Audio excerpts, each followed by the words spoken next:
जय हिंद साथियों। जीडी 2025 की परीक्षा को अगर आप पास करना चाहते हैं, इस एग्जाम को क्रैक करना चाहते हैं, तो आपके लिए एक ऐसा मॉडल पेपर साथियों तैयार किया गया है जिस मॉडल पेपर को अगर आप पूरा देख लेंगे तो यह सवाल ही नहीं पैदा हो सकता कि आपका सिलेक्शन ना हो। यानी कि 100% साथियों गारंटी के साथ आपका सिलेक्शन हो जाएगा, क्योंकि पूरे सिलेबस को साथियों कवर अप किया गया है यहां पर आज की इस वीडियो में।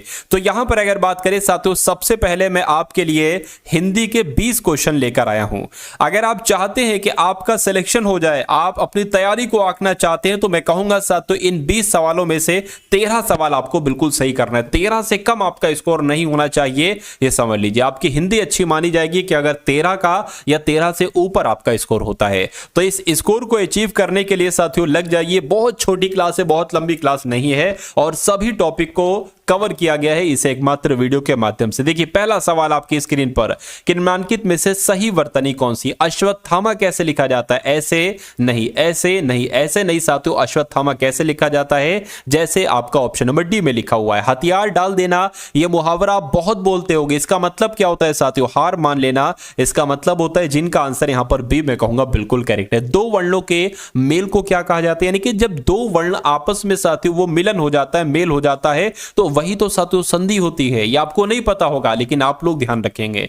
उसके बाद देखिए उत्थान में साथियों कौन सा उपसर्ग है, मुझे बताइए। अगर उत्थान की बात करते हैं तो उत्थान में साथियों उत उपसर्ग है, ध्यान रखिएगा। हलंत भी नीचे आएगा, बिना हलंत के काम नहीं चलेगा। नेक्स्ट नंबर का सवाल है कि अब तुम जाओ। इस वाक्य के बारे में आपको बताने की यह कैसा वाक्य? इच्छावाचक वाक्य है, विधानवाचक वाक्य है, आज्ञावाचक वाक्य है, संकेतवाचक वाक्य? देखिए यहां पर अगर बात करें अब तुम जाओ, तो एक ऑर्डर दिया जा रहा है, यानी कि आज्ञा दी जा रही है। तो मैं कहूंगा ये कैसा वाक्य हो जाएगा? ये आपका एक आज्ञावाचक वाक्य हो जाएगा, और ये आपका बिल्कुल करेक्ट आंसर हो जाएगा। निम्नलिखित में से स्त्रीलिंग शब्द को आपको चुनना है। देखिए मैं आपको कई बार बता चुका हूं कि अगर किसी शब्द के साथ आप कैसी शब्द आ जाए तो वो आपका स्त्रीलिंग हुआ, लेकिन अगर किसी शब्द के साथ कैसा आ रहा है तो वो आपका क्या हो जाएगा? वो आपका साथियों पुल्लिंग हो जाएगा। देखिए धुआं कैसा, यह पुल्लिंग हो जाएगा। संध्या कैसी है, यह आपका स्त्रीलिंग हो जाएगा। भत्ता कैसा है, पुल्लिंग हो जाएगा। धावा कैसा है, पुल्लिंग हो जाएगा। तो मैं कहूंगा जिनका भी आंसर यहां पर है ऑप्शन नंबर बी के साथ मैं कहूंगा बिल्कुल करेक्ट है। उसके बाद देखिए अगला सवाल है कि 25 वर्ष पूरे होने के उपलक्ष्य में कल हमारा विद्यालय क्या मनाएगा? स्वर्ण जयंती, रजत जयंती, कांस्य जयंती या हीरक जयंती? देखिए 25 वर्ष जब पूरे होते हैं ना तो रजत जयंती मनाई जाती है। कौन सी जयंती है? 25 वर्ष होने पर, पूरे होने पर रजत जयंती मनाई जाती है। लेकिन अगर 50 वर्ष किसी चीज को पूरे हो रहे हैं तो साथियों स्वर्ण जयंती मनाई जाएगी। ये दो टॉप लेवल की चीजें आप लोग यहां पर ध्यान रखेंगे। उसके बाद देखिए अब आपसे देखिए एग्जाम में ऐसा भी सवाल पूछा जाएगा, 4 वाक्य आपको दे दिए जाएंगे। आपसे पूछा जाएगा कि अशुद्ध वाक्य इसमें से कौन सा है, मुझे बताइए। तो हाथी मोटा, ये बिल्कुल शुद्ध वाक्य, कोई दिक्कत नहीं है इसमें। हाथी मोटी है, देखिए हाथी मोटी नहीं होना चाहिए, हाथी मोटा होना चाहिए। हाँ लेकिन यहां पर हथनी लिखा होता कि हथनी मोटी है तो बिल्कुल सही हो जाता, इसलिए अशुद्ध हो जाएगा। और अशुद्ध हो जाएगा तो यही आपका सही जवाब हो जाएगा। यह भोजन 10 आदमियों के लिए है, यह भी सही है। और लड़के ने पत्र लिखा, यह वाक्य भी बिल्कुल सही है। उसके बाद देखिए मुंह से निकली बात गुप्त नहीं रहती, इसका आपको बताना इस लोकोक्ति का साथियों मतलब क्या होता है, बताइए। देखिए यहां पर अगर बात करें, थोता चना बाजेगा ना, बड़े कान होते हैं आंखें नहीं, होठों निकली कोठो चढ़ी, बिल्कुल साथियों अगर होठों से कोई बात निकल गई तो घरों घरों यानी कि कोठो कोठो वो क्या, वो चढ़ गई। तो मैं कहूंगा मुंह से निकली बात गुप्त नहीं रहती, यानी कि होठों निकली कोठो चढ़ी, आंसर आपका सी के साथ जाएगा। निजवाचक सर्वनाम का उदाहरण इसमें से कौन सा है, मुझे बताइए। देखिए निजवाचक सर्वनाम के उदाहरण साथियों क्या हो जाएंगे? स्वयं हो जाएंगे। यानी कि जब हम अपनी बात करें, ठीक है ना, हम खुद की बात करें, हम अपने आप की बात करें, तो ये सारे शब्द कैसे होते हैं साथियों? निजवाचक के अंतर्गत आते हैं। मैं कहूंगा सही जवाब जिनका भी है यहां पर ऑप्शन नंबर सी के साथ बिल्कुल करेक्ट है। अलबत्ता शब्द में साथियों कौन सा उपसर्ग है, मुझे बताइए। अगर मैं इसकी संधि विच्छेद करने पर आ जाऊं तो कैसे करूंगा? अल धन बत्ता करूंगा। क्या करूंगा? अल धन बत्ता करूंगा। तो अल यहां पर क्या हो जाएगा? एक उपसर्ग का काम करेगा। तो जिनका आंसर यहां पर डी है मैं कहूंगा बिल्कुल करेक्ट है। भाई बहुत बढ़िया, वेरी गुड क्लास। देखिए साथियों अगर आप वाकई में चाहते हैं कि एसएससी जीडी 2025 में हर हालत में आपका सिलेक्शन हो जाए, साम दाम दंडवा भेद, क्योंकि साथियों अभी फरवरी 2024 में जो पेपर हुआ था इसमें हजारों हजार के सिलेक्शन दिए हैं साथियों, तो उनका सिलेक्शन के बाद अब अगला नंबर आपका है। तो साथियों चैनल पर अगर नए हैं और सिलेक्शन लेना चाहते हैं और अभी तक चैनल को सब्सक्राइब नहीं किया तो तुरंत साथियों चैनल को सब्सक्राइब कर दीजिए, और अगर वीडियो को लाइक नहीं किया तो वीडियो को भी साथियों लाइक कर दीजिए, क्योंकि वीडियो को जब आप लाइक करोगे तो हमें मालूम पड़ेगा कि हाँ भाई इतने लोगों में से इतने लोगों ने वीडियो को पसंद किया है। तो साथियों जब हमको ज्यादा ऐसा लगेगा कि भाई हाँ आप लोग पसंद कर रहे हैं तो मैं आपके लिए और जान लगा कि अगली बार वीडियो बनाऊंगा और बेहतर कंटेंट आपको दिखाऊंगा, वो सारे प्रश्न आपको बताऊंगा जो आपके एग्जाम में आने की पूरी संभावना है, एक्सपेक्टेड क्वेश्चन है। चलिए साथियों 12वें नंबर का सवाल देखिए। अब आपसे पूछा जा रहा है कि ऐसे कौन सा ऑप्शन है जिसमें दोनों शब्द में उपसर्ग जो आया है वो दुर आया है। देखिए दुर्व्यवस्था की अगर बात करते हैं या दुर्दशा की बात करें, देखिए दुस्साहस में तो दुस आया है, दुर नहीं आया, गलत हो जाएगा, ठीक है ना। यहां ये भी गलत हो जाएगा। दुष्प्राप में भी नहीं आया, मैं कहूंगा दुर्वस्था में भी दुर है, दुर्धन अवस्था और दुर्दशा यानी कि दुर्धन दशा, तो इन दोनों शब्दों में दुर उपसर्ग के रूप में इस्तेमाल किया गया है। सही जवाब आपका जाएगा ए के साथ। नेक्स्ट नंबर का सवाल है कि आपको बताने साथियों विलोम बताने, कठिनाई का विलोम क्या होता है, सरलता, सरसता, नीरसता या सरल। तो मैं कहूंगा साथियों सरलता होता है, यानी कि कठिनाई का विलोम पूछे तो सरलता बता देना, सरलता का विलोम पूछे तो कठिनाई बता देना। उसके बाद देखिए कौन सा स्त्रीलिंग शब्द है मुझे बताइए। अभी मैंने आपको बताया था अगर किसी शब्द के साथ कैसी आ जाए, क्या कैसी आ जाए, ठीक है ना, तो या अच्छी आ जाए तो वो कैसा शब्द होता है, वो आपका स्त्रीलिंग शब्द होता है। मित्र कैसा है, पुल्लिंग हो जाएगा। सूचना कैसी, ये आपका स्त्रीलिंग हो जाएगा। उपहार कैसा है, पुल्लिंग हो जाएगा। अध्याय कैसा है, पुल्लिंग हो जाएगा। तो कुल मिला के जिनका भी आंसर यहां पर ऑप्शन नंबर बी के साथ है, मैं कहूंगा कि आपका आंसर बिल्कुल करेक्ट है। अगला सवाल है कि मिलावट में प्रत्यय आपसे पूछा जा रहा है। क्या मिलावट में साथियों प्रत्यय आपसे पूछा जा रहा है, देखिए मुझे बताइए। देखिए आवट यहां पर प्रत्यय हो जाएगा। क्या आवट यहां पर क्या हो जाएगा साथियों, प्रत्यय हो जाएगा। उसके बाद देखिए नेक्स्ट नंबर का सवाल है, अच्छा सवाल है। देखिए वादी, दो शब्द यहां पर लिखे हुए हैं, एक लिखा हुआ है वादी और एक लिखा हुआ है वादी। इन दोनों के आपको अर्थ बताना है कि वादी का मतलब क्या होता है और वादी का मतलब क्या होता है। देखिए अगर बात करें ना वादी, वादी का मतलब साथियों वक्ता होता है, वक्ता होता है, लेकिन वादी का मतलब भोजन नहीं होता है। तो ये वाला वक्ता होगा, देख लेते हैं साथियों। वादी का मतलब अजीर्ण होता है। तो मैं कहूंगा कि आपका राइट आंसर जो जाना चाहिए वो ऑप्शन नंबर सी के साथ जाना चाहिए, क्योंकि वादी का मतलब वक्ता होता है और वादी का मतलब अजीर्ण होता है। नेक्स्ट नंबर का सवाल है कि सर्प, मेघ, हरिण, तीन शब्द आपको यहां पर दिए गए हैं। आपको बताने कि ये तीनों शब्द ये किस शब्द के अनेक आरती हैं, ये आपसे पूछा जा रहा है। देखिए अगर बात करते हैं क्या सारंग के अनेक आरती है, मैं कहूंगा बिल्कुल सर्प, मेघ, हरिण ये तीनों शब्द सारंग के ही अनेक आरती हैं। उसके बाद देखिए मुझसे उठा नहीं गया, इस वाक्य में वाच्य आपसे पूछा जा रहा है। देखिए वाच्य आपके जो होते हैं ना वो तीन प्रकार के होते हैं। कितने प्रकार के, तीन प्रकार के। तीनों के नाम यहां पर लिखे हुए, कर्तृवाच्य, कर्मवाच्य, भाववाच्य। कर्तृवाच्य की अगर बात करें, अगर किसी वाक्य में आपको पहचानना हो कर्तृवाच्य है या नहीं है, तो उस वाक्य में साथियों ने शब्द आएगा। जैसे कि राम ने मोहन को मारा, मुकेश ने अपना खाना खाया, तो इसमें यह कर्तृवाच्य हो जाएगा। अगर हम बात करें कर्मवाच्य की क्या ट्रिक है, तो इसमें साथियों द्वारा आएगा। जैसे कि राम के द्वारा खाना खाया गया, मोहन के द्वारा, ठीक है ना, मोहन द्वारा सुरेश को पीटा गया। और अगर भाववाच्य की बात करें तो इसमें दो चीजें आएंगी, एक तो से भी आएगा और उसके अलावा साथियों नहीं आएगी। यानी कि ये वाक्य जो होते हैं ना ये नकारात्मक होते हैं, ये नेगेटिव वाक्य होते हैं। जैसे कि मुझसे खाया नहीं गया, तो इसमें नहीं आ गया और से भी आ गया। रोहन से चला नहीं गया, तो इसमें नहीं भी आ गया, से भी आ गया। तो मैं कह सकता हूं देखिए अब यहां पर से भी आ गया है और नहीं भी आ गया, तो जाहिर सी बात है इसमें कौन सा वाच्य होगा, आपका ऑप्शन नंबर सी वाला भाववाच्य होगा। तो जिनका भी आंसर यहां पर ऑप्शन नंबर डी था, मैं कहूंगा आंसर आपका बिल्कुल करेक्ट था। अगला सवाल है कि ऐसा व्यक्ति जिसके आने का दिन और समय पहले से निश्चित नहीं होता, यानी कि जो बंदा अचानक आ जाता है उसको क्या अभ्यागत कहते, नहीं गणमान्य कहते, नहीं साथी उसको अतिथि कहते हैं, यानी कि मेहमान कभी भी आ सकते हैं साथी, उनका कोई समय नहीं होता है, ना बताते हैं, ठीक है ना। तो जिनका भी आंसर ऑप्शन नंबर सी था, मैं कहूंगा बिल्कुल करेक्ट था। अगला सवाल है आपकी स्क्रीन पर, बताइए दो शब्द आपको दिए गए हैं कि उर्मी और वीची, इनका पर्यायवाची शब्द मुझे बताइए। देखिए हम लोग साथियों लहर को कहते हैं उर्मी भी कह सकते हैं और लहर को वीची भी कह सकते हैं। तो इस प्रकार जिनका भी आंसर ऑप्शन नंबर बी था मैं कहूंगा बिल्कुल करेक्ट था। उसके बाद देखिए अगला सवाल है। देखिए अब आपके यहां पर 20 सवाल हो चुके हैं हिंदी के 20 सवाल हो चुके हैं। कितना स्कोर आपका रहा एक बार आप लोग कमेंट सेक्शन में जरूर बताएंगे। अब उसके बाद साथियों यहां पर जीके के कितने क्वेश्चन लिए गए हैं, पूरे 20 क्वेश्चन लिए गए हैं। यहां पर अगर बात करें साथियों 10 से 11 का आपका स्कोर होना चाहिए। जीएस में कितना स्कोर आपका होना चाहिए, 10 से 11 का स्कोर आपका होना ही होना चाहिए। तो इस स्कोर को अचीव करने के लिए साथियों लग जाइए और सवाल का जवाब बताइए कि खजुराहो का मंदिर ये किस राज्य में है, मुझे बताइए ये कहां पर है। ये तो मध्य प्रदेश में है। तो जिनका आंसर यहां पर ऑप्शन नंबर ए है मैं कहूंगा बिल्कुल करेक्ट है। निम्नलिखित में से किन पहाड़ियों पर उष्णकटिबंधीय सदाबहार वन पाए जाते हैं। तो किन पहाड़ियों पर पाए जाते हैं साथियों, शिवालिक की पहाड़ियों पर पाए जाते हैं। ये भी आपसे एग्जाम में पूछा जा सकता है। ये सभी टॉप लेवल के क्वेश्चन है साथियों, वही क्वेश्चन है जो बार बार एग्जाम में साथियों रिपीट होते हैं। वायुमंडल में दैनिक मौसम परिवर्तन किसमें अधिक होता है, शोभ मंडल में, मध्यम मंडल में, आयन मंडल में या समताप मंडल में। देखिए मान लीजिए ये पृथ्वी है और पृथ्वी की जो सबसे पहली परत होती है ना, इसको साथियों शोभ मंडल कहा जाता है। और इसी परत में साथियों मौसम संबंधी घटनाएं घटित होती हैं, जैसे कि आंधी वो इसी मंडल में आती है, या कह सकते हैं साथियों तूफान वो इसी मंडल में आता है, या कह सकते हैं साथियों वर्षा वो इसी मंडल में आती है। यानी कि अगर आपसे ऐसे पूछे कि मौसम परिवर्तन किस मंडल में होता है तो आप कहोगे शोभ मंडल, या ऐसे पूछे आंधी तूफान वर्षा किस मंडल में होती है तो साथियों कहोगे शोभ मंडल। तो कुल मिला के जिनका भी आंसर ए था मैं कहूंगा आंसर आपका बिल्कुल करेक्ट था। अगला सवाल है कि रॉकीज, एंडीज, एटलस और आल्पस और हिमालय ये किस प्रकार के पर्वत हैं। तो ये किस प्रकार के पर्वत हैं साथियों, वलित प्रकार के पर्वत हैं। ये आप लोग ध्यान रखेंगे। सही जवाब आपका ऑप्शन नंबर ए हो जाता है। अगला सवाल देखिए, भारत में प्रचंड बेरोजगारी दिखाई देती है, कृषि क्षेत्र में दिखाई देती है, फैक्ट्री क्षेत्र में दिखाई देती है, सेवा क्षेत्र में दिखाई देती है, या इन सभी क्षेत्रों में दिखाई देती है। तो मैं कहूंगा साथियों जो प्रचंड बेरोजगारी होती है वो तो कृषि के क्षेत्र में दिखाई देती है। ये आपका बिल्कुल करेक्ट आंसर हो जाएगा।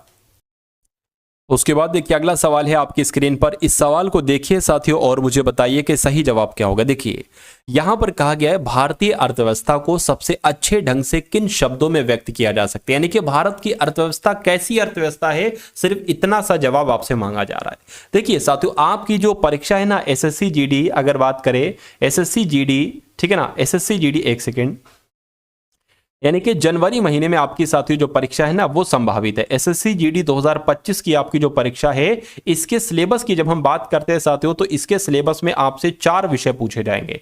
कौन कौन से विषय पूछे जाएंगे, एक तो साथियों हिंदी आपकी आएगी, साथियों कितने क्वेश्चन आएंगे, पूरे 20 क्वेश्चन आएंगे।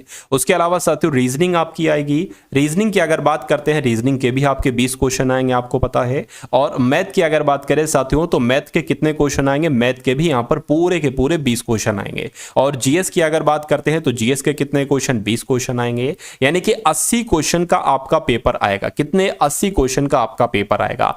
अगर आपको इसमें सिलेक्शन लेना है, मतलब आप चाहते हो कि इस बार आप चूकने ना पाओ, इस बार आपका सिलेक्शन हो, पहली दफा अगर आप फॉर्म भर रहे हो तब भी कोई दिक्कत नहीं, पहली बार में साथियों क्लियर कर लो पेपर, या हो सकता हो पहले किसी एग्जाम्स में कोशिश कर चुके हो उसमें आपका सिलेक्शन ना हुआ हो, जैसे भी हो, क्योंकि समय अभी है, अभी पढ़ सकते हो। आपको पढ़ना क्या है साथियों, रणनीति आपकी क्या रहना चाहिए मैं आपको बता देता हूं। देखिए आपको बिल्कुल भी नहीं चूकना है, हिंदी में आपको 20 में से 20 क्वेश्चन सही करना है, तभी सिलेक्शन होगा।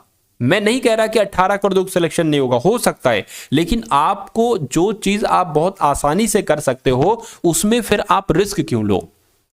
यानी कि मैं आपको हिंदी ऐसी पढ़ा दूंगा कि 20 क्वेश्चन जैसे आपके एग्जाम में आएंगे वो आप क्लासेस सही देखेंगे, 20 में से 20 आप सही करके आएंगे। रीजनिंग की अगर बात करें, रीजनिंग की भी कोई कठिन नहीं आती है साथियों, सिर्फ कैलकुलेटिव थोड़ा सा लेंथी टाइप की होती है। तो मैं आपको जो जो कॉन्सेप्ट पढ़ा दूं, जितना पढ़ा दूं उतना पढ़ लेना। रीजनिंग में 20 में से 20 स्कोर आएगा। मैथ की अगर बात करें साथियों, मैथ में भी बहुत आराम से बच्चे पूरा मार्क्स करते हैं, मैथ में सारे क्वेश्चन करके आते हैं, क्योंकि जीएस वगैरह में तो क्वेश्चन गलत हो सकते हैं, लेकिन लेकिन मैथ में थोड़ी ना गलत होंगे, मैथ में कोई आप याद थोड़ी ना करते हो, वो तो बस भाई सवाल देखा, अरे ये तो इस लॉजिक से, मतलब जैसे जैसे सवाल बोलता जाता है वैसे वैसे आप करते जाते हो, सही आंसर तक पहुंच जाते हो और फिर वही आंसर आप ऑप्शन में टिक कर देते हो। रीजनिंग का भी यही खेल रहता है। हिंदी में क्या, हिंदी में आपने जो पढ़ लिया एक बार वो आपको साथियों ध्यान रहता है और उसमें आप सही कर देते हो। हाँ, अगर जीएस की बात करते हैं, जीएस में साथियों मैं आपको इतना पढ़ा दूंगा कि 15 से 16 आपका स्कोर आ जाए। मेरा मानना साथियों ये है कि आपका अगर 80 क्वेश्चन आ रहे हैं तो आपका स्कोर जो हो वो 75 प्रश्नों का हो, यानी कि आपको सिलेक्शन के लिए, टॉप के लिए, अगर आप टॉप 1000 में आना चाहते हो तो 80 प्रश्नों में से 75 प्रश्न आपको बिल्कुल सही करना है। अरे सिलेक्शन तो 70 प्रश्न पर ही बहुत आराम से हो जाएगा, 65 पर भी बहुत आराम से हो जाएगा, लेकिन नहीं साथियों, मैं चाहता हूं कि जो काम आप कर रहे हो उस काम में आप महारती हो जाओ।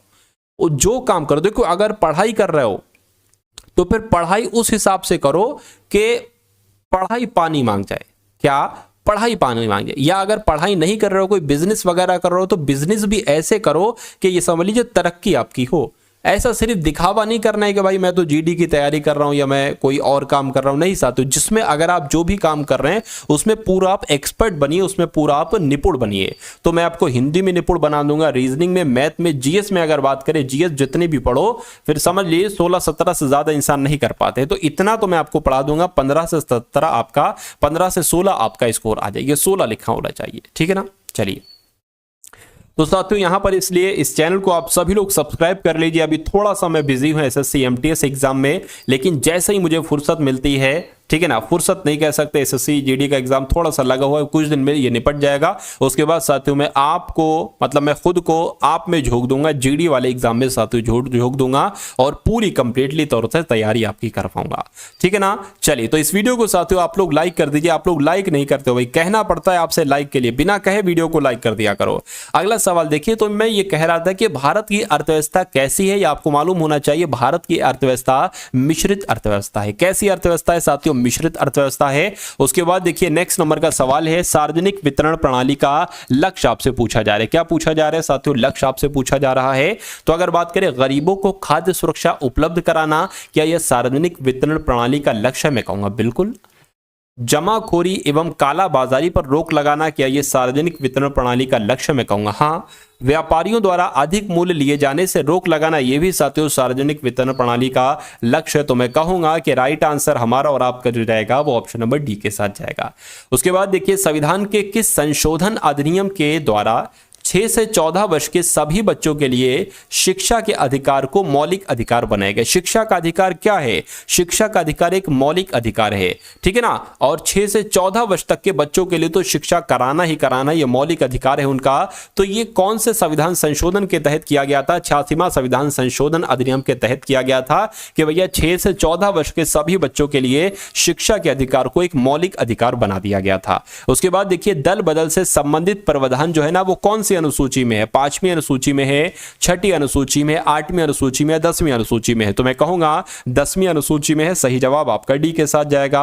उच्च न्यायालय के न्यायाधीश किस आयु तक अपना पद धारण कर सकते हैं? यानी कि हाई कोर्ट की यहां पर बात की गई है। तो हाई कोर्ट के जो न्यायाधीश होते हैं ये साथियों 62 वर्ष तक अपने पद पर बने रहते हैं। उसके बाद देखिए, संविधान में जो मौलिक कर्तव्य होते हैं ये कहां के संविधान से लिए गए हैं?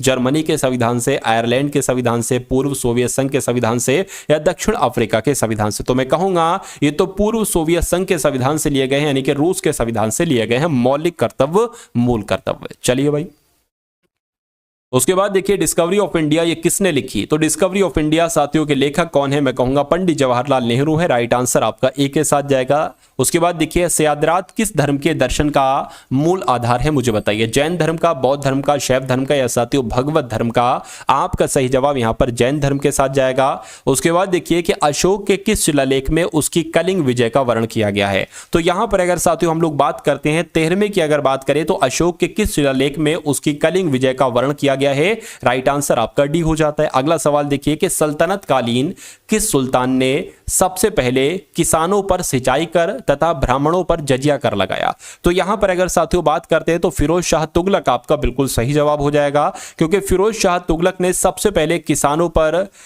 पर सिंचाई कर और ब्राह्मणों पर जजिया कर लगाया था। अगला सवाल देखिए मीनाक्षी मंदिर कहां पर है? तो मीनाक्षी मंदिर साथियों कहां पर है? तमिलनाडु में है, लेकिन तमिलनाडु ऑप्शन में नहीं आता है तो मदुरई ऑप्शन में आएगा, यानी कि आपका right answer option number D के साथ जाएगा। कठपुतली किस राज्य का प्रमुख लोक नृत्य है बताइए? तो ये तो साथियों राजस्थान में किया जाता है, कठपुतली हो गया, सुई साथियों नृत्य हो गया, ये दोनों कहां? ये राजस्थान के लोक नृत्य हैं। भारत सरकार के द्वारा दिया जाने वाला सर्वोच्च पुरस्कार कौन सा है? क्या जवाहरलाल नेहरू अंतरराष्ट्रीय पुरस्कार सर्वोच्च पुरस्कार है? नहीं। क्या अंतरराष्ट्रीय गांधी अंतरराष्ट्रीय पुरस्कार है इंदिरा? नहीं। गांधी शांति पुरस्कार भी नहीं। मैं कहूंगा साथियों भारत रत्न है। क्या है? भारत रत्न ही भारत सरकार द्वारा दिया जाने वाला सर्वोच्च पुरस्कार है, तो मैं कहूंगा आंसर हमें ऑप्शन नंबर डी वाला ही लगाना होगा। उसके बाद देखिए कि लेडी विद द लैम्प किसे उपनाम दिया गया, यानी कि किसको लेडी विद द लैम्प के नाम से जाना जाता है? सरोजिनी नायडू को नहीं, कस्तूरबा गांधी को नहीं साथियों, फ्लोरेंस नाइटिंगेल की अगर बात करते हैं तो लेडी विद द लैम्प किसे कहा जाता है? फ्लोरेंस नाइटिंगेल को ही कहा जाता है। चलिए भाई, उसके बाद देखिए किसी एक सामान्य व्यक्ति के रक्त का स्तर क्या होता है? तो साथियों 7.35 से लेकर 7.45 ये स्तर रहता है किसी सामान्य व्यक्ति के रक्त के स्तर का, ठीक है ना। तो आपका राइट आंसर जो जाएगा वो ऑप्शन नंबर सी के साथ जाएगा। देखिए अब आप लोग देखेंगे साथियों रीजनिंग के क्वेश्चन और कुछ क्वेश्चन साथियों मैथ के देखेंगे। तो यहां पर दूसरे टीचर आ रहे हैं साथियों, ठीक है ना, उनसे आप पढ़ेंगे रीजनिंग पढ़ेंगे और साथियों मैथ के सवाल आप लोग देखेंगे। चलिए, और आप लोग वीडियो के एंड तक बने रहिएगा, ये समझ लीजिए आपकी तैयारी में आज बूस्ट लगने वाला है। मेरा नाम है अभिषेक और मैं आपके लिए एक रीजनिंग और मैथ्स की बहुत अच्छा क्लास लेकर आ चुका हूं, जो आपके एसएससी जीडी के एग्जाम के पॉइंट ऑफ व्यू से बहुत ही ज़्यादा इंपॉर्टेंट और बहुत ही ज़्यादा जरूरी होने वाला है। अगर इस क्लास के बारे में थोड़ा भी हम लोग यहाँ पे बात करते हुए चलते हैं तो ये मान के चलिए कि वो क्वेश्चन है जो आपके एग्जाम में मोस्ट ऑफ द टाइम जो है रिपीटेड भी हुए हैं और मोस्ट ऑफ द टाइम जो है वो आपके एग्जाम्स में पूछा भी गया है। तो क्वेश्चंस को देर ना करते हुए थोड़ा सा मैं आपको अपने बारे में भी बता देता हूं। आप जब कहोगे तब मैं आपको एसएससी जीडी का 2 बार क्वालिफाई रिजल्ट और इससे पहले जो हमारा यूनिफॉर्म का फोटो है ना, इससे पहले जो समय है वो हम यहाँ पे अपना समय जो है एसएससी जीडी में as a rifleman Assam rifle के अंदर दे भी चुके हैं। 1.5 साल हमको हो चुका है। अगर आपको यही पुष्टिकरण भी करना है तब आप हमको यहाँ पे इंस्टाग्राम पे भी फॉलो कर सकते हो, अभी_यादव _198 पर आप मुझको फॉलो करोगे तो वहाँ पे जो भी हाईलाइट है ना, जो बॉर्डर से रिलेटेड हाईलाइट है वो आप यहाँ पे देखने को मिल जाएंगी, ठीक है। तो ऐसा कुछ नहीं है कि आप किसी भी ऐसे टीचर से पढ़ रहे हैं जिसको खुद नहीं नॉलेज आपको पढ़ा रहा है। ये तो देखो ऐसा होता ही है कि किसी भी एग्जाम का प्रिपरेशन करवाने से पहले कि आपको उतना अच्छा प्रिपरेशन है ना उस एग्जाम का, तो वही आप उसको अच्छे तरीके से, या कोई भी एग्जाम अगर आपने क्वालिफाई करा है तभी आप उसी एग्जाम का बहुत अच्छे तरीके से प्रिपरेशन जो है करा सकते हैं। खैर टाइम को आपके वेस्ट नहीं करेंगे, सीधा का सीधा यहाँ पे क्वेश्चंस पे बढ़ेंगे। क्वेश्चंस जो है वो आपके लिए फिर से हम वही कहेंगे कि बहुत ज़्यादा इंपॉर्टेंट और बहुत ज़्यादा जरूरी होने वाले हैं। क्लास हो सकता है कि थोड़ा सा टाइम टेकिंग हो सकता है क्योंकि पहला क्लास है हमारा यहाँ पे, इससे पहले भी हमने जो क्लासेस हैं वो यहाँ पे लिए हैं, तो ऐसा नहीं है कि ये जो क्लास है वो आपको समझ में ना आए। हो सकता है कि पहली बार में थोड़ा सा क्लास में आपको कन्फ्यूजन क्रिएट हो जाए या फिर थोड़ा सा कन्फ्यूजन जो है वो आपका बना रहे, लेकिन अगर इस क्लास को पूरा एंड तक देखोगे ना तो यकीन मानना हर एक क्वेश्चन हर एक कॉन्सेप्ट आपको क्लियर होता हुआ जाएगा। अगर हम यहाँ पे डिफरेंट वन के बारे में बात करते हैं तो क्या ही डिफरेंट वन हो सकता है, जरा ये बताओ। अगर आप यहाँ पे 30 को देखते हैं, अगर मैं यहाँ पे 3 का क्यूब कर देता हूँ, ठीक है, एक बहुत छोटा सा बात समझिएगा, अगर 3 का क्यूब करने पे अगर हम यहाँ पे 3 जोड़ देते हैं तो कितना होता है, यहाँ पे 30 होता है कि नहीं होता है? बोलेंगे सर बिल्कुल होता है। 2 का क्यूब करने पर अगर हम यहाँ पे कितना जोड़ देते हैं, 2 का क्यूब करने पर अगर हम लोग 2 जोड़ते हैं तो कितना होता है? 10 होता है कि नहीं होता है?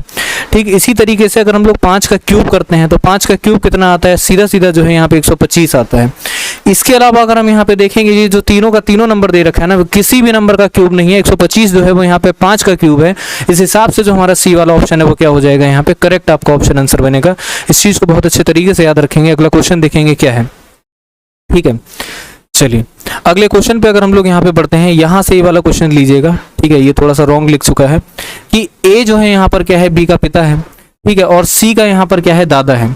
एक चीज को बड़े ध्यान से समझो, इन क्वेश्चंस को साथ ही में हल करते हुए चलोगे ना तो बहुत ही अच्छे तरीके से समझ में आएंगे। अगर बाद में इनको यहाँ पे समझने बैठोगे तो बिल्कुल भी जो क्वेश्चन है वो आपको समझ में नहीं आने वाला है। ए जो है यहाँ पर क्या है, बी का पिता है।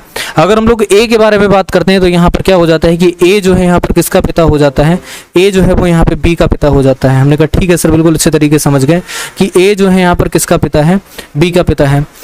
अब यहाँ पे C का यहाँ पर क्या हो रहा है, दादा हो रहा है। अगर C के बारे में बात करते हैं तो यहाँ पर इसका क्या हो रहा है, तो इसका जो है यहाँ पर क्या बन रहा है, दादा बन रहा है। हमने कहा ठीक है सर, यहाँ तक भी समझ गए।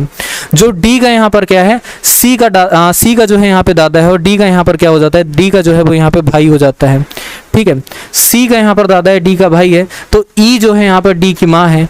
E यहाँ पर क्या हो जाती है, ठीक है ना, E जो है यहाँ पर क्या हो जाती है, D की माँ हो जाती है। ठीक है ना, E यहाँ पर क्या हो जाती है, D की माँ हो जाती है, और ये जो है यहाँ पर इसका क्या हो जाता है, भाई हो जाता है। E का विवाह जो है यहाँ पर किससे हुआ है, E का जो विवाह है वो यहाँ पर किससे हो रखा है, F से हो रखा है। ये दोनों जो है पत्नी और पति का इनके बीच में क्या हो जाता है, रिश्ता हो जाता है। F का यहाँ पर क्या बताना है, A से जो संबंध है वो आपको बताना है यहाँ पर क्या होगा। ठीक है, अगर F का A से संबंध हम यहाँ पे देखेंगे तो क्या हो जाएगा कि F जो है वो यहाँ पर A का क्या है, दामाद है। ठीक है, चलिए BEJQ के बाद आपको बताना है कि अगला जो आपका ऑप्शन होगा वो यहाँ पर क्या होगा। अब एक चीज़ को बहुत अच्छे तरीके से समझना कि B के बाद में आपका क्या आ रहा है, यहाँ पे E आ रहा है, E के बाद आपका J आ रहा है, J के बाद आपका यहाँ पे Q आ रहा है, और Q के बाद आपको क्या दे रखा है, यहाँ पे क्वेश्चन मार्क दे रखा है। ठीक है, B यहाँ पे अगर हम लोग बात करते हैं तो B का प्लेस वैल्यू कितना होता है, तो बोलेंगे सर B का जो प्लेस वैल्यू है वो हमारा यहाँ पे 2 हो जाएगा।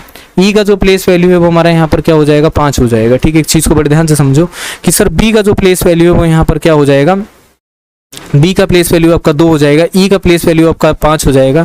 इसके ठीक बाद अगर हम लोग यहाँ पे प्लेस वैल्यू के बारे में देखेंगे तो Z का हम लोग यहाँ पे प्लेस वैल्यू पुट करेंगे। Z का प्लेस वैल्यू को अगर हम लोग यहाँ पे ऐड कर देंगे तो कितना निकल के आ जाएगा, 26 आ जाएगा। B वाला जो है वो आपका यहाँ पे सही ऑप्शन आंसर हो जाएगा। ठीक है, ये जो पूरा का पूरा है गैप के बिटवीन में, पहले इनके बीच में 3 का गैप दिखेगा, फिर आपके उसी के बाद में आपको यहाँ पे 6 का गैप दिखेगा। ठीक है, अगला क्वेश्चन देखिए कि आपको यहाँ पर क्या करना है, विषम जो है उसको फाइंड आउट करना है। SOLJ के बीच में आपको बताना है। देखो S से अगर O तक जाएंगे तो कितना होगा, -4 होगा कि नहीं होगा। ठीक है, यहाँ पे अगर देखते हैं तो -4 होता है। O से L तक जाने में कितना होता है, -3 होता है। L से J तक जाने में -2 होता है। TPMK में अगर हम लोग यहाँ पे देखेंगे सेम यही प्रोसीजर जो है उसको यहाँ पे चल रहा है कि -3 -2, ठीक है ना, -4 -3 -2। अब यही अगर हम लोग यहाँ पे XSQO में देखेंगे तो यहाँ पर हमको क्या देखने को मिलेगा कि सर -4 हो जाएगा, -2 हो जाएगा, और माइनस का क्या हो जाएगा, 2 हो जाएगा। तो अगर हम लोग यहाँ पे इस डिफरेंस को देखते हैं तो 4 -2 जो है, इट मीन्स ये जो C वाला है वो आपका क्या हो जाएगा, यहाँ पे करेक्ट ऑप्शन आंसर होगा। बाकियों में जो आपका फॉलो हो रहा है -4 -3 और -2 फॉलो हो रहा है। अगला क्वेश्चन देखिए कि 9 25 और यहाँ पे 49 दे रखा है, और ये बताना है कि यहाँ पे जो डिफरेंट वन है वो आपका क्या होगा। ठीक है, अगर 9 से 25 के बीच का डिफरेंस देखोगे तो कितना डिफरेंस है, तो आप ये बोलोगे सर इसके बीच में जो है 16 अंकों का डिफरेंस है। 25 से 49 के बीच में कितने नंबर का डिफरेंस है, 24 नंबरों का डिफरेंस है। ठीक है, तो मतलब 6 का डिफरेंस आ रहा है और 24 का डिफरेंस आ रहा है। इसी के अलावा अगर हम लोग यहाँ पे ऑप्शन में देखते हैं तो 15 से 31 तक अगर आप यहाँ पर देखो, या फिर 12 से 28 में देखोगे तो क्या यहाँ पे सेम डिफरेंस दिख रहा है, बोलेंगे सर बिल्कुल भी नहीं दिख रहा है, यहाँ पर भी नहीं दिख रहा है। लेकिन 15 से 31 का अगर हम लोग यहाँ पे डिफरेंस देखते हैं तो 16 का डिफरेंस है। 31 से 55 का डिफरेंस देखते हैं तो यहाँ पे 24 का डिफरेंस है। और हमको करना क्या है कि जो यहाँ पे सेम लग रहा है इसकी तरह ना, उसी को यहाँ पे हमको चुनना है। तो यहाँ पर क्या हो जाएगा, C वाला जो ऑप्शन है वो आपका यहाँ पे करेक्ट ऑप्शन आंसर बनेगा। अगला क्वेश्चन देखिए क्या दे रखा है कि किसान का किसी तरीके से रिलेशन है ना, फसल से दे रखा है, और शिक्षक का रिलेशन आपको बताना है कि यहाँ पे किससे होगा। तो ये बात सभी को पता होगा कि सर अगर हम किसान के यहाँ पे वर्क के बारे में बात करते हैं तो किसान यहाँ पर क्या करता है, जो फसल होता है उसका यहाँ पर क्या करता है, पोषण करता है। ठीक है ना, या फिर आप ये समझते हुए चलो कि किसान जो है फसल का क्या होता है, जवाबदेह होता है। तो शिक्षक जो है वो किसका जवाबदेह होगा, भाई कोई भी अगर शिक्षक है वो किस चीज़ का जवाबदेह होगा, क्या उसको ट्यूटोरियल देना पड़ेगा, क्या उसको डेमो देना पड़ेगा, बिल्कुल भी नहीं है। यहाँ पे कुछ बच्चों के दिमाग में ये भी आ सकता है कि सर हो सकता है कि जो स्कूल है ना उसका पूरा का पूरा जवाबदेह होगा, ऐसा नहीं होता है। स्कूल का जो जवाबदेह होता है ना, वहाँ का मैनेजमेंट होता है, या फिर वहाँ का जो भी प्रिंसिपल है वो जवाबदेह होता है। ठीक है, क्या उसका जो शिक्षण है उस चीज का वो जवाबदेह होगा, ऐसा नहीं है। शिक्षक जो जवाबदेह होगा ना, हमेशा याद रखिएगा कि छात्र का क्या होता है, जवाबदेह होता है। और यहाँ पे B वाला जो ऑप्शन है वो आपका क्या हो जाएगा, यहाँ पे सही जो है वो आपका यहाँ पे उत्तर हो जाएगा। ठीक है, चलिए अगला देखिए कि लैंप को किसी कूट भाषा में यहाँ पे क्या लिखा है, 12 11 13 16 दे रखे हैं, मोर को 13 15 18 5 दे रखे हैं। तो लेक आपसे पूछा जा रहा है क्या होगा। एक चीज को बड़े ध्यान से समझो कि अगर हम लोग L के बारे में बात करते हैं तो L का सीधा सीधा हमको क्या दे रखे हैं, प्लेस वैल्यू ही तो दे रखे हैं। बोलेंगे सर बिल्कुल सही बात है, यहाँ पर क्या दे रखा है, L का जो है यहाँ पे प्लेस वैल्यू दे रखा है, और L का प्लेस वैल्यू 12 होता है। ए का प्लेस वैल्यू 1 होता है और एम का प्लेस वैल्यू 13 होता है और पी का प्लेस वैल्यू पता है 16 होता है। ठीक है, तो प्लेस वैल्यू आपको बहुत अच्छे तरीके से पता है कि सर ये सारा का सारा क्या है, हमारे सामने प्लेस वैल्यू है। और मोर में अगर वही टाइम नहीं फूकते हुए अगर हम डायरेक्टली यहाँ पे जाएंगे तो हमको देखिएगा कि सर एल का जो प्लेस वैल्यू है वो हमारा 12 होता है और ए का जो प्लेस वैल्यू है वो हमारा 1 होता है। और के के प्लेस वैल्यू के बारे में अगर हम लोग यहाँ पे देखते हैं तो के का जो प्लेस वैल्यू है वो हमारा 11 हो जाता है। ठीक है, ई का प्लेस वैल्यू आपको सभी को पता होगा कि सर हमारा 5 हो जाता है। तो 12 और 3 बार यहाँ पे 1 5 मतलब हमारा ये जो सी वाला ऑप्शन है क्या होगा, इसका सही उत्तर हो जाएगा। ठीक है, अब फिर से आपसे अगला क्वेश्चन है कि जरा ये बताओ कि संख्या आपको दे रखी है 35 38 40 45। इस बॉक्स को भी एक बार बना देते हैं कि एक हो गया आपका 45, एक हो गया 36, एक हो गया यहाँ पे 67। ठीक है, फिर यहाँ पे हो जाता है 80, यहाँ हो जाता है 64, यहाँ पर हो जाता है 23, यहाँ पे हो जाता है 35, यहाँ पे हो जाता है 44 और फिर आ जाता है आपका 55, फिर आपका यहाँ पर हो जाता है 90, 56 और क्वेश्चन मार्क। इस क्वेश्चन मार्क के प्लेस पर बताना है कि जो हमारा सही उत्तर क्या होगा वो आपको बताना है कि क्या हो जाएगा। ठीक है, चलिए देखो एक चीज़ को बड़े ध्यान से समझना कि 45 36 और 67। ठीक है, हो सकता है कि ये जो है आपका क्वेश्चन वो आपका वर्टिकल तरीके से सॉल्व हो और हो सकता है कि ये जो क्वेश्चन है वो आपका हॉरिजॉन्टल तरीके से सॉल्व हो। अब एक चीज़ को बड़े ध्यान से समझो कि 45 में अगर हम 80 को जोड़ेंगे तो हमारा कितना हो जाएगा और 80 में से 35 को घटा देंगे तो हमारा 90 ही तो निकल के आएगा। 37 में 64 को जोड़ दो, 64 में से 44 घटा तो 56 आ जाएगा। तो ठीक उसी तरीके से अगर 67 में 23 को जोड़ेंगे और 55 जो है उसको अगर हम घटा देंगे तो हमारा यहाँ पर कितना निकल आएगा, 35 जो है ना वो क्या हो जाएगा, यहाँ पे इसका सही उत्तर हो जाएगा। ठीक है, तो बी ए वाला ये जो ऑप्शन आंसर है वो हमारा क्या होगा, यहाँ पे करेक्ट हो जाएगा। अगला देखिए कि प्लेटफॉर्म को यहाँ पर क्या दे रखा है, 24 दे रखा है, स्टेशन को जो है वो आपका 21 दे रखे हैं और एरोप्लेन को आपको बताना है कि यहाँ पर क्या होगा। एक चीज को बड़े ध्यान से समझो कि प्लेटफॉर्म में अगर हम लोग यहाँ पर देखते हैं कि टोटल जो हमारा यहाँ पे क्या दे रखा है, अल्फाबेट दे रखे हैं। ठीक है, चीज को बड़े ध्यान से देखना कि प्लेटफॉर्म में जो अगर टोटल अगर हम लोग यहाँ पे अल्फाबेट्स के बारे में बात करते हैं 8 है और 8 तियां अगर हम यहाँ पर क्या कर देंगे, 8 तियां अगर हम लोग यहाँ पे 24 कर देंगे। ठीक है, तो आ जाएगा कि नहीं आ जाएगा। इसी तरीके से अगर हम लोग यहाँ पे एरोप्लेन में देखते हैं तो टोटल अगर हम यहाँ पे अल्फाबेट्स देखेंगे तो कितने हैं हमारे, 9 हैं और 9 का भी हम लोग यहाँ पे क्या कर देंगे, 3 से मल्टीप्लाई करेंगे क्योंकि इससे पहले भी क्या हुआ है आपका 3 से ही मल्टीप्लाई हो रहा है। तो हमें यहाँ पर कितना मिलेगा, तो बोलेंगे सर 27 जो है वो हमारा यहाँ पर क्या हो जाएगा, इसका सही उत्तर होगा कि नहीं होगा, जरा ये बताइए। ठीक है, अगला सवाल है कि इसमें से आपको क्या चुनना है, विषम जो है वो आपको चुनना है। तरबूज हो गया, आड़ू हो गया, टमाटर हो गया, अनार हो गया। इसमें से बताइए कि जो हमारा डिफरेंट बने वो हमारा कौन सा वाला ऑप्शन जो है वो सही होगा। अब एक चीज को सभी अच्छे तरीके से समझना कि अगर हम यहाँ पे अनार के बारे में बात करते हैं या फिर अगर हम लोग यहाँ पे बात करते हैं आड़ू के बारे में बात करते हैं, तरबूज के बारे में बात करते हैं, तो भाई ये तीनों के तीनों जो हमको दे रखे हैं ना, ये अगर हम तीनों के बारे में बात करेंगे, तीनों के तीनों हमारे क्या है यहाँ पे फल हैं। लेकिन ये जो टमाटर है ना, ये हमारा सब्जी में गिना जाता है, फल में नहीं गिना जाता है। ठीक है, चलिए अगला क्वेश्चन देखिए कि एजुकेशन को किसी कोड लैंग्वेज में ACDEIONTU लिख दिया गया है और सेवरल आपसे पूछा जा रहा है कि उसी कोड लैंग्वेज में जो है सेवरल को क्या लिखा जाएगा, जरा ये बताइए। ठीक है, अब एक चीज को बड़े ध्यान से समझो कि अगर हम लोग यहाँ पे ध्यान देते हैं तो ये पूरा का पूरा जो क्रम है वो आपको किस तरीके से दे रखा है। अगर इस पूरे क्रम में हम लोग यहाँ पे देखेंगे तो सभी का सभी जो अक्षर है ना वो कुल मिला के आपको यहाँ पर कुछ नहीं दिया गया है, उठा के इन्होंने आरोही क्रम में लिख दिया है। ठीक है, इस चीज को बड़े ध्यान से समझना कि अगर अक्षरों को यहाँ पे आप ध्यान दोगे ना तो सभी का सभी जो अक्षर है वो आपको यहाँ पे आरोही क्रम में दिखेगा। तो इसी तरीके से अगर हम यहाँ पे सेवरल का आरोही क्रम देखेंगे तो हमारे सामने क्या हो जाएगा, तो आप ये बोलोगे सर ए वाला जो ऑप्शन है वो हमारा यहाँ पे करेक्ट ऑप्शन आंसर बनेगा। रीना और मीना की वर्तमान आयु का अनुपात जो है वो यहाँ पे 3:4 दे रखा है। ठीक है भाई, अगर हम यहाँ पे रीना और मीना की वर्तमान आयु के बारे में बात करते हैं, देखो हमेशा एक चीज को याद रखना कि अनुपात जो आपका होता है ना, तो रेशियो होता है ना, वो कभी भी सटीक वैल्यू नहीं होता है।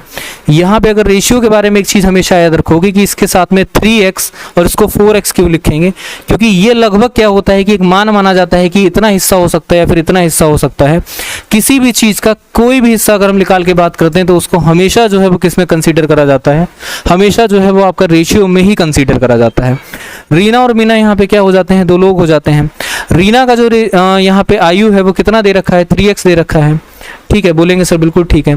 और रेशियो में अगर हम लोग यहाँ पे बात करते हैं तो क्या दे रखा है, 4x दे रखा है।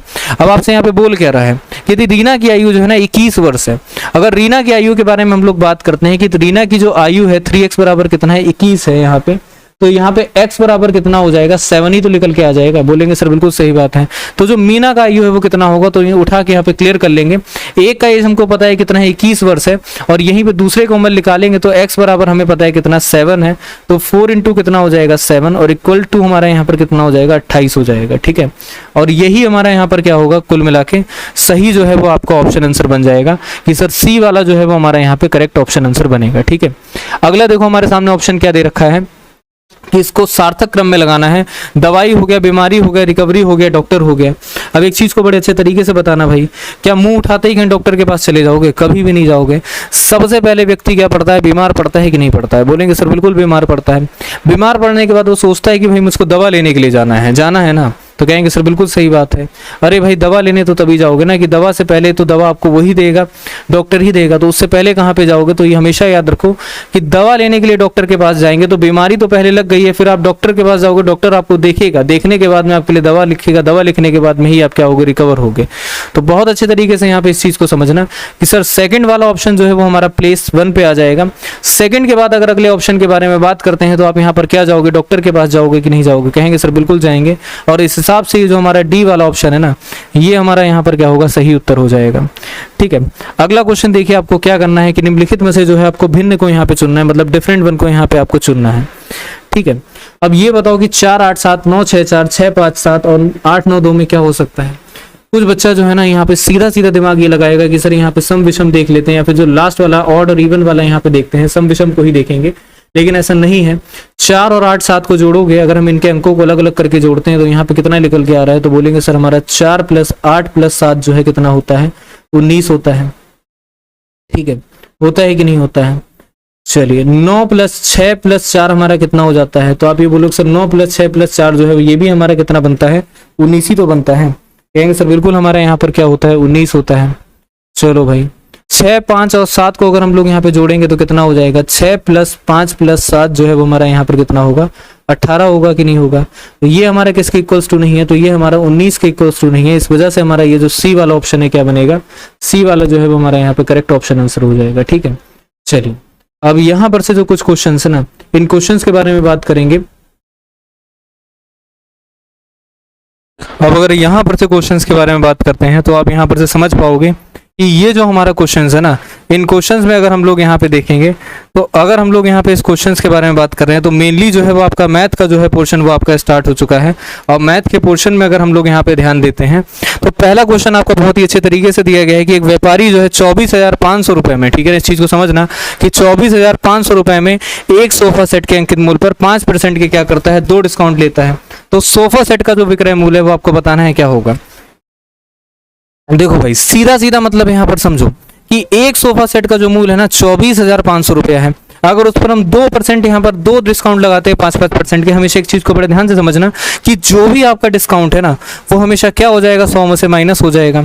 और डिस्काउंट जो है परसेंटेज में है तो उसको हम किस तरीके से लिखेंगे, तो भाई सीधी सीधी बात है सर, 95 बटा क्या हो जाएगा 100, मल्टीप्लाई में हम लोग यहाँ पर क्या लिख देंगे, 95 बटा आपका 100 लिख देंगे। ठीक है, बिल्कुल ही बेसिक से समझते हुए चलो भाई, ये 2 डिस्काउंट हो गए कि नहीं हो गए।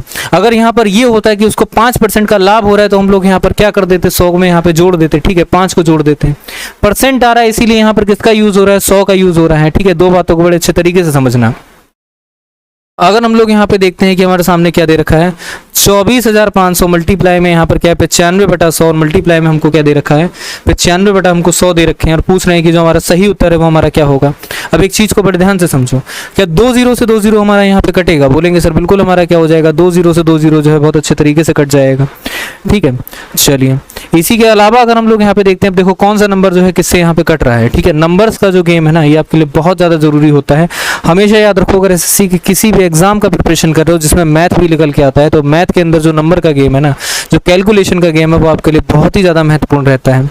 अगर हम यहाँ पे 100 को देखते हैं कि 95 से कटेगा कि नहीं कटेगा, तो बोलेंगे सर बिल्कुल कट सकता है। लेकिन अगर हम यहाँ पे 100 को देखते हैं किससे, 245 से कट करने पे देखते हैं, तब भी आपका कट सकता है, नहीं तो यहाँ पे कट करके देखते हैं। 2 से अगर देखेंगे तो हमारा 50 हो जाएगा कि नहीं हो जाएगा, बोलेंगे सर बिल्कुल हो जाएगा। या फिर 50 से हम लोग देखेंगे तो हमारा यहाँ पर क्या होगा, 20 होगा। ठीक है भाई, चलो भाई यहाँ पे काट देते हैं, 20 हो जाता है। 245 को अगर हम लोग यहाँ पे काटेंगे, किससे काटेंगे, 5 से काटेंगे, तो हमारा यहाँ पर कितना हो जाएगा, 49 हो जाएगा। हो जाएगा कि नहीं हो जाएगा। चलिए 95 को अगर हम लोग 5 से काटेंगे तो हमारे यहाँ पर कितना हो जाएगा, 19 हो जाएगा। और यहाँ पे 4 बार में आपका कट जाएगा। कटेगा कि नहीं कटेगा, बोलेंगे सर बिल्कुल कटेगा। अब एक चीज को बड़े ध्यान से समझना है कि यहाँ पे क्या हो चुका है, 49 जमा कितना हो चुका है, 95, और यहाँ पे कितना हो चुका है, मल्टीप्लाई में 19 हो चुका है। देखो पॉइंट में तो आंसर आपका आएगा ही आएगा। क्या ये वाला आंसर होगा, बोलेंगे सर बिल्कुल भी नहीं होगा, क्योंकि पॉइंट में हमारा निकल के नहीं आ रहा है। ठीक है, तो पहला वाला जो आंसर है ना, वो किसी भी तरह से आपका यहाँ पे सही उत्तर नहीं हो सकता है। ठीक है, क्योंकि आंसर जो है वो हमारा पॉइंट में निकल के आएगा। क्या इतना कम अमाउंट यहाँ पे आ सकता है, बोलेंगे सर नहीं आ सकता है। तो ये दोनों जो है वो आपके कुल मिला के यहाँ पे करेक्ट ऑप्शन आंसर नहीं होने वाला है। ठीक है, एक चीज को बड़े ध्यान से समझो कि ये दोनों जो है वो ना हमारा यहाँ पे करेक्ट ऑप्शन आंसर नहीं होगा। 981 का एक यूनिट डिजिट लेंगे और 5 से अगर हम लोग यहाँ पे देखेंगे तो हमको यहाँ से एक चीज का आइडिया लग गया है कि अगर हम यहाँ पे देखेंगे तो पॉइंट में जो है वो हमारा 5 निकल के आएगा। ठीक है, ये अब सीधा सीधा इसको हम लोग यहाँ पे मल्टीप्लाई करके देख लेते हैं। 95 जमा कितना दे रखा है, 19, और यहाँ पे कितना दे रखा है, 49 दे रखा है। अब एक चीज जरा अच्छे तरीके से बताओ कि 95 को अगर हम लोग यहाँ पे किससे गुणा करते हैं, 95 को अगर 20 से गुणा करते हैं, 95 को अगर हम लोग यहाँ पे 2 से गुणा करते हैं तो कितना होता है, 95 को अगर हम लोग यहाँ पे 2 से गुणा करेंगे तो हमारा 190 होता है कि नहीं। यहाँ पे 19 दे रखा है। ठीक है, तो हमने एज्यूम कर लिया कि 95 जमा यहाँ पर कितना है, 19 प्लस आपका 1 है। तो यहाँ पे कितना हो जाएगा कि सर 2 से गुणा करने पे हमारा जो है 190 आ जाएगा। ठीक है, और यहाँ पे 20 से करा था इसलिए 1 0 आपका बढ़ जाएगा, और यहाँ पे 95 को माइनस आप लोग कर देंगे तो 1900, मतलब 95 का जो गुणा है अगर हम यहाँ पे 19 से करते हैं तो 1805 हो जाएगा। 1805 का अगर मल्टीप्लाई हम लोग किससे करेंगे, 49 से कर देंगे। ठीक है, तो अगर यहाँ पे बटे में कितना दे रखा है आपको, 40 दे रखा है। इस हिसाब से अगर हम लोग यहाँ पे क्लियर करते हैं तो हमें यहाँ पे कितना पता चल जाएगा कि सर जो हमारा ऑप्शन नंबर जो डी दे रखा है ना, 22,111.25 जो है हमारा यहाँ पे सही